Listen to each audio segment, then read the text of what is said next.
Sergeant Wayne Gatt is an experienced Victoria police officer. He's worked in the dog squad, mounted branch, drug squad, water police and task force investigations. He's also a trained police negotiator and received 2 commendations for his actions during critical incidents. Now, during 2017, Wayne has been the State Secretary of the Police Association. I thought it would be great to have him on TheInformer so we can discuss a few current Victoria Police issues. Welcome to TheInformer, Wayne. Thanks, Rochele. It continues to be a busy time for Victoria Police, doesn't it? A recent expert panel is pushing to decriminalise public drunkenness. Now, what's the association's point of view on this? Well, I think the most important thing to remember is we're not opposed necessarily to decriminalising public drunkenness. Indeed, it's been done in most states and territories in Australia over the journey, with the exception of perhaps one other. It's not a question of if, it's not a question of when, it's a question of how. And for us, this is an important public safety issue as well as a health issue. And so we get the government's intent and its desire to have better health outcomes for people in the community in general terms, but particularly when they're found drunk in public places. We get the need for government to look after specific interest groups like the Indigenous community, who find themselves often incarcerated under drunkenness laws at a rate that's higher than the average population. But we also get the need for the community to maintain a degree of public safety, and for police and other frontline emergency service workers to maintain a capacity to look after them. And that's really an important part of the debate for us. It's about making sure that we don't go in so far in one direction that we lose complete objectivity with the other part, that is the need to keep safety ticking along as well. So where has this push come from for this? So if you go into a critical incident, the government is saying, well, maybe the first responders shouldn't be police, it should be a health-based response. Is that right? Where's that push come from? Well, I think the government's decision-making and certainly its motivation comes out of a Tanya Day inquiry, which was a death in police custody, somebody who was drunk. That's a very tragic and terrible event. But it also comes off the back of, I think, Royal Commission recommendations from nearly 30 years ago now. We haven't, fortunately, in Victoria, seen death after death after death in custody. That hasn't been the case. But the Tanya Day matter is a very tragic one, and one no one wants to see repeated. I think the challenge, though, here is to make sure that we don't fix one problem and create many others. And no matter how important the motivation is, no matter how tragic the circumstance that you're trying to fix, you also have to have one eye on the fact that 8,000 times a year on average, police are asked by the community to intervene when people who are found drunk in the community are causing them problems. We need to make sure that the police can continue to do their job, respond to calls for assistance from the community in a meaningful and effective way. Now, when I've been mentioning the introduction of this law and the government's proposal to decriminalise public drunkenness, a number of police members have had a whole variety of different responses, including some retired police members that I know that have said, well, look, that's great. As police members, we don't want to deal with the drunks. Is that so? Maybe this is a good move. Well, and so I think that would be a very commonly held view, that the majority of police would say one of the things that they hate doing the most, one of the things that's most risky for them, one of the things that sometimes they don't look forward to is a Saturday night when they have the cells full of drunk people. They can be angry, they can be abusive, they can be violent. There's no fun in that for police, and clearly, if the government creates a system where we don't no longer have to deal with that, I think we'd probably gold plate those politicians. We'd be so happy with it. But the fact will remain that the health system won't always be the right place to take somebody that is violent, aggressive, abusive. And our other frontline workers in those industries will have opinions and views on that, no doubt, about their own safety, about the safety of their workforces. And other members of the community will have a view too, I'm sure, that will surround, well, what happens if police lose the ability to manage those situations in the street? So what is your concern, Wayne? If this legislation does get pushed through, will there be a significant reduction of police powers? Is that your concern? Well, our concern is that if this legislation, if the decriminalisation bill succeeds, and for all intents and purposes it most probably will, is that police still maintain sufficient powers and capacity to deal with the overflow, those that aren't suitable for a health response. And I think what we need to recognise is that when police are called on in the community to deal with people found drunk, not all of those people are willing participants. They're not all just lining up with a yes on their face saying, please, I'll just go home, or I'll go to a drunk sobering up facility. Look, some of these people are problematic, and that's exactly why the police have been called. The more options we have to divert these people into a health-based response, the better. Of course, that's a positive thing. What we want to make sure is that it's only the appropriate people, it's only those that are suitable in those facilities. Otherwise, what will happen is the police will be called back, not to the public place, but to our emergency wards, to our hospitals and critical care units, to social services, where people will be saying, we now have somebody in our care, can you help us? And we certainly don't want those responding to police to have no powers to help them when they need us the most. So let's talk about the Gargasoulis inquest, and obviously January 2017, it's a long time ago now. James Gargasoulis, a little known criminal from South Australia, drove through a crowd on Bourke Street in Melbourne CBD, and of course he horrifically murdered 6 people. It was horrific. Everyone remembers that still. I certainly remember where I was on that day. After Gargasoulis was given a life sentence for the murders, of course an inquest began. Now, police complained on the day of the Bourke Street incident that they were under-resourced and that they didn't know enough about Gargasoulis's background.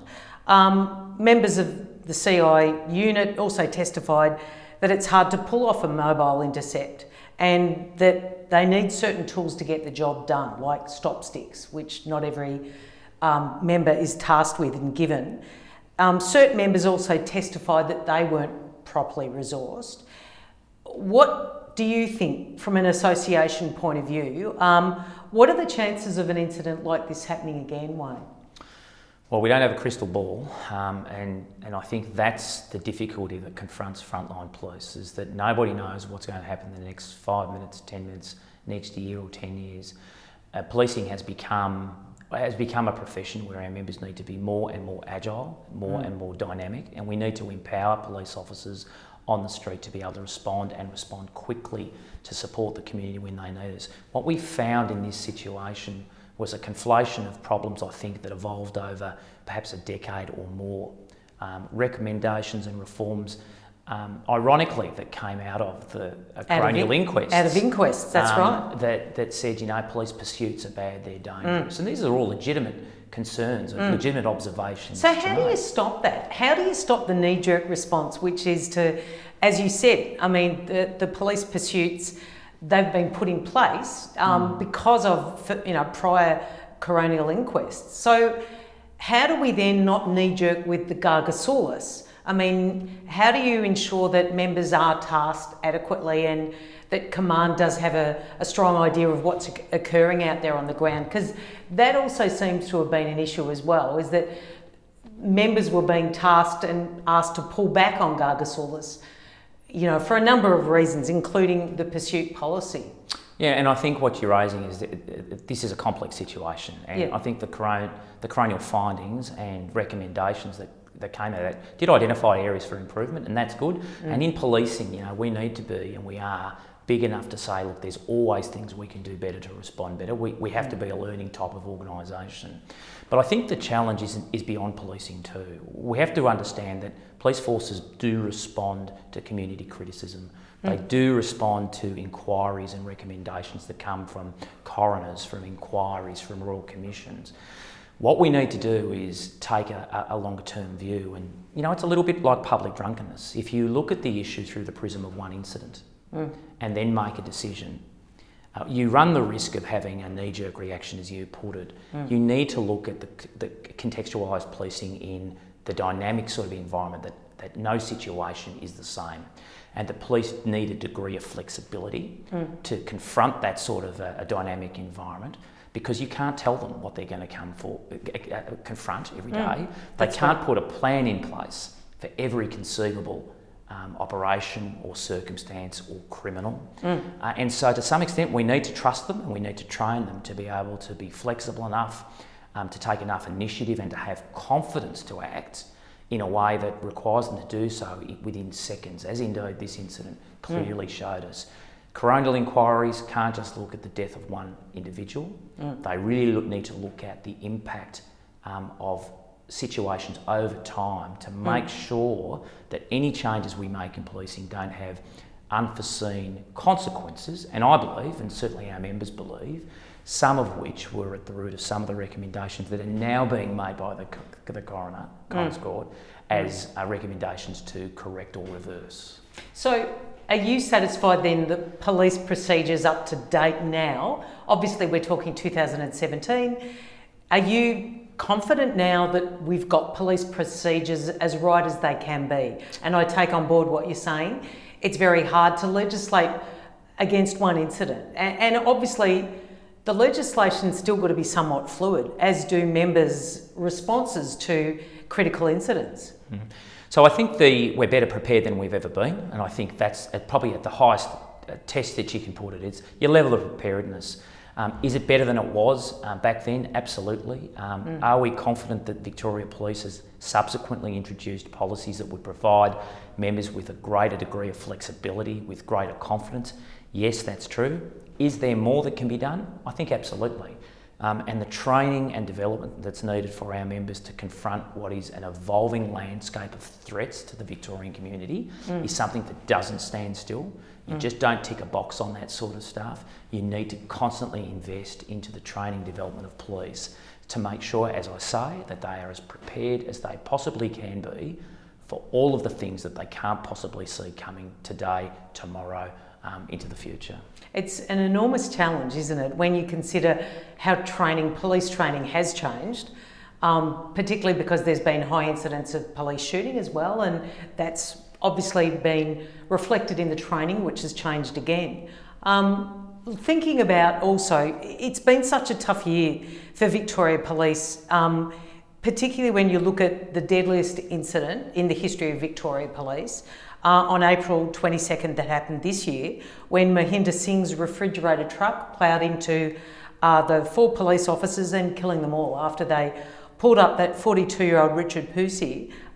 So we had leading Senior Constable Lynette Taylor, Constable Glenn Humphreys, Senior Constable Kevin King and Constable Joshua Presney. They were all killed in that horrific crash. And Singh pleaded guilty to 10 charges, including 4 counts of culpable driving, causing death, as well as drug trafficking and ammunition charges. Singh's claimed that he was very sorry. So how does that resonate with the Police Association, knowing that one person had been on an ice bench allegedly for a period of time and he hadn't slept in 3 or 4 days? To hear this person say that they're very sorry, how does that resonate with the association and with the family members that you know, Wayne? Well, I think apologies become quite hollow when you've lost 4 people. They're mums and dads, they were sons, they were daughters of people. These are real people with real families, with real stories. A simple sorry just doesn't cut it in those circumstances. And it doesn't cut it because the deaths of these officers were entirely preventable. Entirely preventable. There is no such thing as an accident on our roads. Accidents don't happen on their roads. Mistakes are made on our roads. Crimes are committed on our roads. And when people get behind the wheel of a car, when they do that intoxicated, when they do that under the influence of drugs and other substances, they're not having an accident. They're committing a crime. And it's really hard for the families, I suppose, and for police who deal in this prevention, I suppose, work around these sorts of crimes to accept a sorry for something as damaging as that. I think there's a real interesting feature of the death of these 4 members, and that is that they lost their lives ultimately to the very issue that they were working that night to prevent. They were out there keeping our roads safe. Ultimately, it was a crime committed on our roads that took their life. I think there's a message in that for all of us, really, about the responsibility we carry every time we strap on a seatbelt and get behind the wheel of a car. But also, doesn't it resonate with you the danger that every police member faces when they're dealing in traffic incidents? And ostensibly you'd think pulling someone up on a highway would be, you wouldn't ever imagine, yes, of course it involves cars and there's cars travelling at enormous speed around you. But I think it was just the starkness of that incident and the horror. I mean, I know the matter's now been referred to the Supreme Court because of the severity of the crime. I mean, what sort of a sentence would you imagine that Singh would get? What would you be happy and content with? Well, I probably can't comment on that whilst it's still before the courts as we have this conversation today. But I'll make the point that the lives lost, that's a significant thing. The number of lives lost, that's a significant thing too. And I'm sure they're all factors and features that will be taken. I hope they are taken very seriously by the courts as it does its job, I think, reflecting community expectations around, such a tragic loss of life and indeed a very terrible crime. So 2021, Wayne, what does that hold for Victoria Police? Is there anything that you can give us a tip about? Well, hopefully a little bit less than it has in 2020. It's been a busy year for police. We came out of a start of the year where we had a massive bushfire crisis in the eastern parts of Victoria. Our members have had a pivotal frontline role keeping the community safe from COVID-19, and they've done an amazing job trying to balance. Well, now they're involved in hotel quarantine, aren't they? And we see them in their hundreds, nearly 600 of our members now in hotel quarantine. We expect those numbers to grow significantly as that program increases. We've seen the loss of lives of police officers. We've had to deal with the outcomes from coronial inquiries and the like through the year. It's been a tough year for policing. But that's the gig, and I'm quite confident that our job will serve up our policing community challenges in 2021. I suppose what we take from that is some degree of support, knowing that 9 times out of 10, in the overwhelming majority of cases, the broader community have got our backs. And I suppose that gives most of us, and most of my colleagues too, a degree of confidence to say, well, it might be tough on the other side, but there's not much with that support that we can't handle together. Thanks, Wayne, and look forward to speaking to you again in 2021 on The Informer. My pleasure, thank you. Okay.